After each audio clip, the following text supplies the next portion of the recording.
धर्म क्या है उससे जुड़ना नहीं, राष्ट्र क्या है उसके बारे में समझना नहीं, अपना जीवन बिल्कुल जानवरों की भांति यापन कर रहे हैं। आप कहेंगे कि दीदी ऐसे कैसे बोल रहे हैं आप, तो मैं आप ही के मुख से प्रकट करूंगी कि किस प्रकार से आप अपना जीवन जानवरों की तरह जी रहे हैं।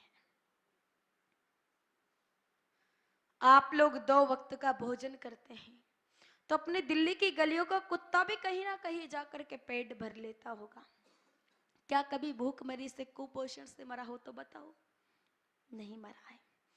आप लोग अच्छे अच्छे मकान बना करके रहते हैं, बड़े बड़े बंगले बनाते हैं, तो एक चिड़िया होती है ना बया, वो भी एक एक तिनका इकट्ठा करके अपने घोंसले को बना लेती है। हो सकता है बरसात के समय आपकी छत से पानी टपक सकता है, लेकिन चिड़िया के घोंसले में कभी एक बूंद पानी की भी नहीं जाती है। आप लोग अनाज को सुरक्षित करना जानते हैं, कोठिया भरना जानते हैं, तो एक मधुमक्खी होती है ना, वो तो अपने छत्ते को हमेशा ही भर करके रखती है। अगर माताओं आप अपने अनाज को नहीं देखोगी तो उसमें कीड़े लग जाएंगे, इल्लियां लग जाएगी, लेकिन मधुमक्खी के छत्ते में तो 93 साल तक कोई कीड़ा ही नहीं लगता है। आप लोग नाचना जानते हैं, तो मोर से ज्यादा सुंदर नृत्य आप नहीं कर सकते। आप लोग गीत गाना जानते हैं, तो कोयल से ज्यादा मधुर वाणी आप नहीं बोल सकते। आप लोग अपने शरीर का कलर डिजाइन बदलने के लिए रंग बिरंगे कपड़े पहनना जानते हैं कि अलग अलग रंग के कपड़े पहनूंगा तो अलग अलग रंग का दिखूंगा। मेरे भाई बहनों, आप तो कपड़े बदलते हैं तब जाकर के अपने शरीर का कलर डिजाइन बदल पाते हैं, लेकिन एक गिरगिट होता है ना, करकट, जानते हैं गिरगिट को? वो तो बिन कपड़े बदले अपने शरीर का कलर डिजाइन बदलने की क्षमता रखता है। आप लोग अच्छा अच्छा भोजन करना जानते हैं, तो कोई बड़ी बात नहीं है, कितने का कर लेंगे, 1000 का, 2000 का, 5 स्टार 7 स्टार होटल में चले जाएंगे 10,000 का, 15,000 का, इससे ज्यादा का नहीं कर पाएंगे ना। लेकिन एक मान सरोवर का जो राजहंस होता है ना, वो दिन में 10 मोती चुगता है। अगर एक मोती की कीमत भी 1,00,000 रुपए आकी जाए तो दिन में 10 लाख रुपए का तो भोजन ही करता है, हम जीवन भर उसकी होड़ नहीं कर सकते। मेरी माताएं बच्चों को जन्म देती है, तो माताओं कोई बड़ी बात नहीं है, सांप बिच्छू भेड़ बकरी ये तो आपसे एक्सपर्ट है, साल में 2 बार भी आ जाते हैं, यानी कि जो काम हम कर रहे हैं वो किसी ना किसी रूप में जीव जानवर भी कर रहे हैं। अब हमें और जानवरों में क्या अंतर है? What is difference between animal and human है कि मानव में और जानवर में क्या अंतर है? तो इंसान होने की 4 पहचाने हैं। आंखों में जिसके प्रेम हो, शर्म हो, होठों पे जिसके हंसी, हृदय में जिसके दया हो और जीवन में प्रेम हो, वही इंसान होता है। आज ये चारों चीजें गायब हैं, इनमें से एक भी हमारे जीवन में नहीं है। सबसे पहले बात करते हैं शर्म की। शर्म हिंदुस्तान में बहुत थी, सिरमौर था हिंदुस्तान शर्म के नाम पर, लेकिन वो शर्म नहीं रही है। पहले दिल्ली की माताओं का साड़ी का पल्लू यहां तक रहता था, अब हालत देख लो, सभी के यहां तक आ गया। पहले कोई भी 16-17 साल की बेटी होती बिना साड़ी दुपट्टे के अपने घर से बाहर नहीं निकलती, शर्म महसूस करती कि बिना साड़ी दुपट्टे के अपने घर से बाहर कैसे निकलूं। लेकिन आज बेटी हो गई 25-30 साल की, फिर भी घर से बाहर बिना साड़ी दुपट्टे के उठनियों की तरह सड़कों पर डोलती फिरती है।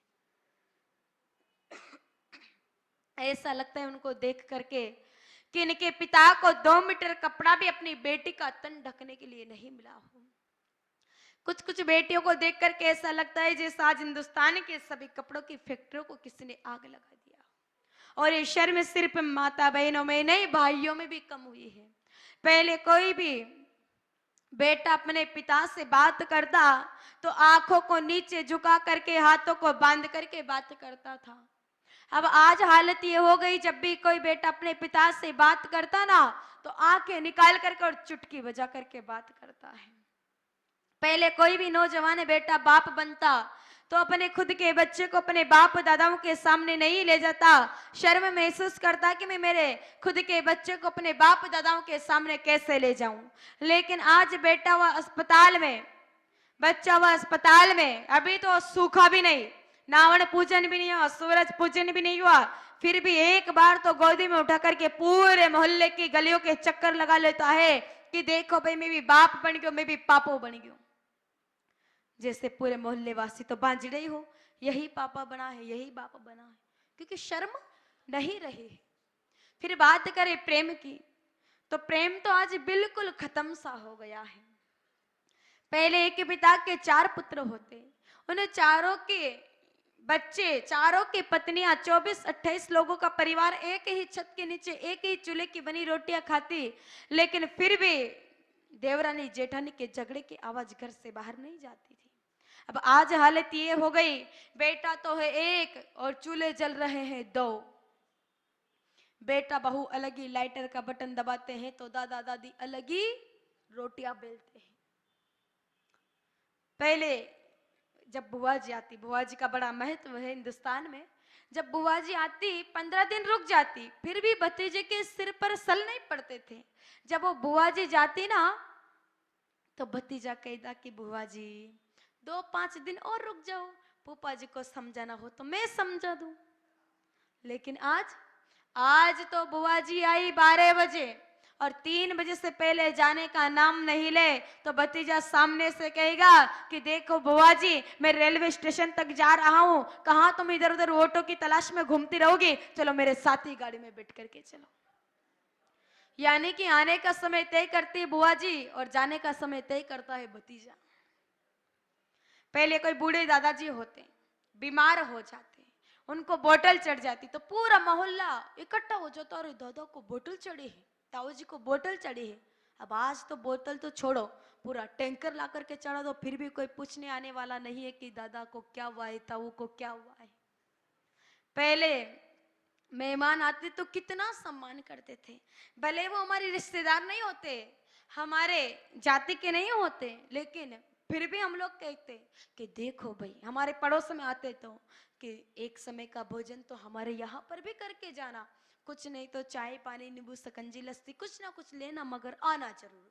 लेकिन आज मेहमान आए खुद के घर में और 2 घंटे ज्यादा रुक जाए तो सिर दर्द होने लग जाता है, सिर भारी होने लग जाता है, मेडिकल स्टोर पर जाकर के एनासिन टेबलेट लेनी पड़ती है कि कब दादू यहां से जाए तो काम की हुजना पड़े। प्रेम नहीं बचा है। और याद रखना मेरे भाई बहनों, जो भरे नहीं है भाव से, बहती जिनमें रसधार नहीं, वो हृदय नहीं, वो पत्थर है जिनमें अपनों का प्यार नहीं। बिना प्रेम के इंसान की कोई पहचान नहीं है। फिर बात करें दया की, तो आज तो दया के नाम पर सिर्फ दिखावा बच गया है।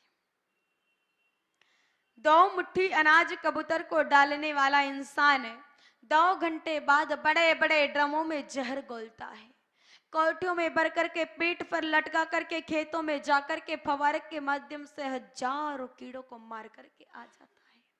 अब जो जीव कीड़ी में है वही कबूतर में है, कीड़ी में कीड़ी बन बैठियो, हाथी में भी तू को तू, बैठ महावत हाकण लाग्यो, हाकण वारो भी तू को तू। वो परम पिता परमात्मा तो सभी जीवात्माओं में समरूप से विद्यमान है।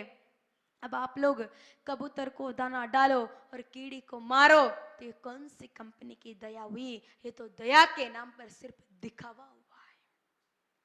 मेरी माताएं एकादशी का व्रत करती है तो चीटी नगला सीखते, चीटियों के लिए आटा सेक करके उसमें चीनी मिला करके उनके बिल के सामने रखती है।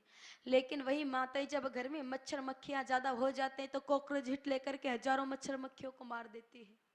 तो आज दया के नाम पर सिर्फ दिखावा बच गया है। अब चौथी और अंतिम बात है मुस्कुराहट की, वो तो मुझे सामने दिखाई ही दे रही है। आप कथा सुनने आए गाय माता जी का, घर ही परिवार भी सबके अच्छे हैं, बड़े बड़े बंगले बने, कोई दिक्कत नहीं है, कपड़े लत्ते भी खूब है, अलमारी खोलो तो सीधा मुंह पर आकर के गिरे। और आपके चेहरों को देख करके लग रहा है कि परमात्मा 2 वक्त के भोजन का जुगाड़ तो सबके अच्छे से करते हैं, खाना पीना भी बढ़िया हो रहा, कूलर एसी के पंखे में रहते हैं। लेकिन देखो सत्संग में भी कैसे चेहरे लटका करके बैठे हैं। ऐसा लग रहा है कि आपको जिसे किसी ने मार कुट करके यहाँ पर बिठाया हो कि नहीं भैया कथा तो सुनो। ऐसा लग रहा है कुछ कुछ के चेहरे तो देख करके कि किसी किसी ने आपको डराया कि नहीं भैया कथा तो सुननी पड़ेगी वरना गोली मार करके उड़ा देंगे। ऐसा लग रहा है जैसे वो अगला पठानकोट का आतंकी हमला हमारे दिल्ली के विवेक विहार में ही होने वाला हो। याद रखना मेरे भाई बहनों, परमात्मा ने 84 लाख प्रकार के जीव बनाए इस धरती पर, चलने वाले, उड़ने वाले, तैरने वाले, नभचर, जलचर, थलचर, लेकिन इंसान के अलावा किसी भी जीव जानवर को हंसना मुस्कुराना नहीं दिया है। 84 लाख योनियां भटके हैं, उसके बाद में ये योनि मिली है, फिर भी मुस्कुरा नहीं पा रहे। देखो एक बात बताओ, अगर अपने दिल्ली में कोई गधा है और वो गधा आपको हंसते हुए दिख जाए, मुस्कुराते हुए दिख जाए ना, तो समझ लेना कि वो गधा अगले जन्म में इंसान बनने की तैयारी कर रहा है। और जो इंसान 24 घंटे अपना मुंह लटका करके रखे तो समझ लेना कि अगले जन्म में वो, अब आगे तो आप लोग समझदार हो, बताने की आवश्यकता नहीं है। मेरे भाई बहनों, परमात्मा ने इंसान बनाया है तो तैयारी तो देवता की करनी चाहिए ना। एक गधा बनने की क्या तैयारी कर रहे हो? पहले के पूर्वज थे, कितने प्रसन्न रहते थे, इतनी सुख सुविधाएं नहीं थी, दिन भर खेतों में काम करते, जो शाम की ठंडी रोटी बचती उसको सुबह खा करके जाते, काम करते, वापस शाम को आते तो हंसते हुए चेहरे लेकर के आते, एक जोड़ कपड़े होते उन्हीं को धोते, उन्हीं को पहनते, लेकिन फिर भी चेहरे पर प्रसन्नता रहती थी। लेकिन आज प्रसन्नता ही गायब हो गई है। हमारे गुरुदेव भगवान एक गीत गाते हैं, अलबेलों की इस धरती के त्योहार भी है अलबेले, अलबेलों की इस धरती के त्योहार भी है अलबेले। कहीं दिवाली की जगमग है होली के कहीं मेले, होली के कहीं मेले, जहाँ राग रंग और हंसी खुशी का चारों ओर है डेरा।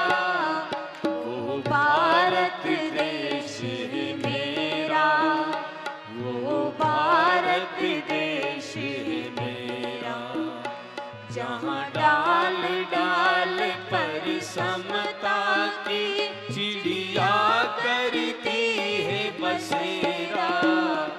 वो भारत देश है मेरा, वो भारत देश है मेरा, वो भारत देश है मेरा, वो भारत देश है मेरा।